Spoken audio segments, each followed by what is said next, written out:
Hawak na ng pulisya at kasama sa investigasyon ang kuhang ito sa pagpasok ng isang lalaki sa service lounge ng isang car dealership sa Quezon City. Nilapitan niya ang isang natutulog sa sofa at binaril ng malapitan. Pagkatapos ay binaril din ang isa pang natutulog.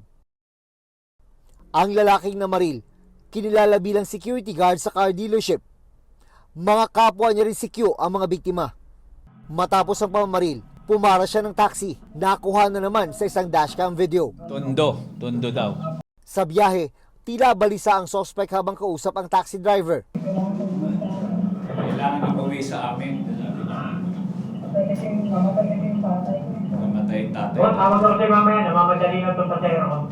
Nahanap ng mga pulis ang taxi at nakausap ang driver. Kaya nagkaroon sila ng magandang lead sa investigasyon. 20 oras matapos ang krimen, naaresto sa Tondo, Maynila ang suspect. Aminado rin siya na nagawa niya yon dahil po sa parang binubuli po siya nung dalawang victims natin at before the incident parang nagkaroon ng suntukan at hindi niya yata kinaya kaya inabangan niyang matulog. Sabi ng Quezon City Police District, bago lang sa trabaho ang suspect.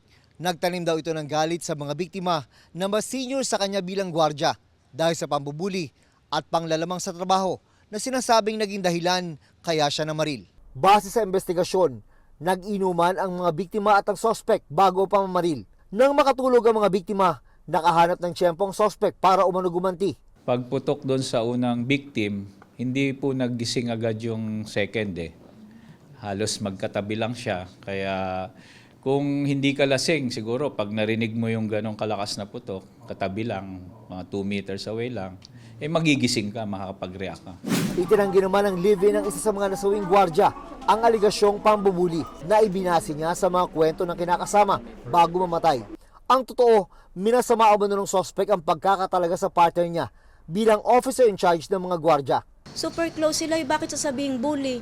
Na para silang magkakasama lang na wala sa trabaho, share sa ulam. Inihahanda na ang reklamong 2 counts of murder at robbery laban sa suspect na sinusubukan pa naming makuha na ng pahayag.